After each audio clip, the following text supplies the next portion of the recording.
टिमुरको छोप बनाउन आँटेको। यो चाहिँ लसुन तासेको बोक्रा हो। अनि यहाँनिर छ लसुन, तर यहाँनिर अलिकति देखिन्छ, तर यहाँ धेरै छ, अझै तासिन्छ। अनि त्यसपछि यो चाहिँ टिमुर।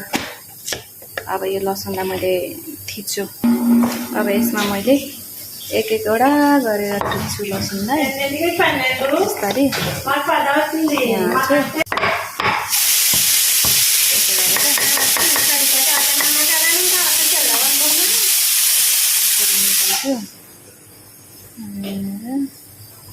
यसरी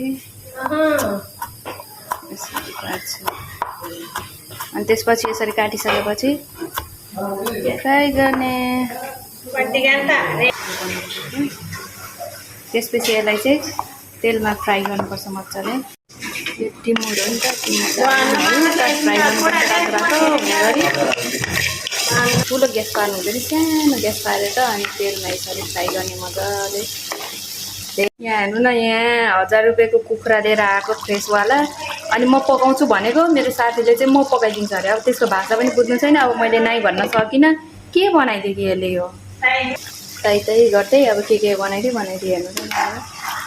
पुरै झोल हालेर छैन यहाँ। यहाँनिर मेरो दाल पकाएको मैले, यसमा पनि करिपत्ता हाल कि हाल भनेर छैन नि हौ। मलाई त अहिले त बित्थामा खाना पकाउनु बसेछु क्या। अहिले म चाहिँ बित्थामा खाना पकाउन आँटेको मैले।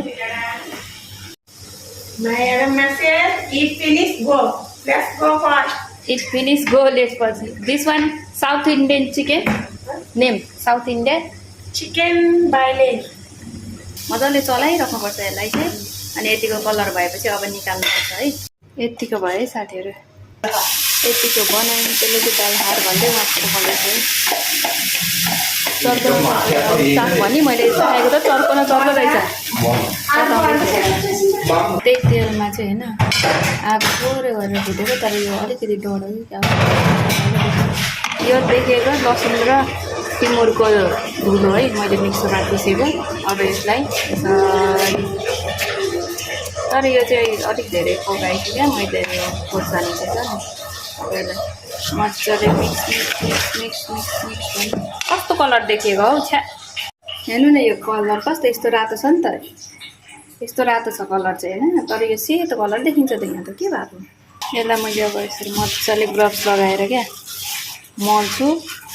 यतिको भएको छ मेरो टिमुरको छोपको अचार। हेर्नु त कति राम्रो देखिएको छ। देख्दै खाउँ लाग्ने। कलर पनि कस्तो मजाले देखिएको छ अहिले चाहिँ है। फेरि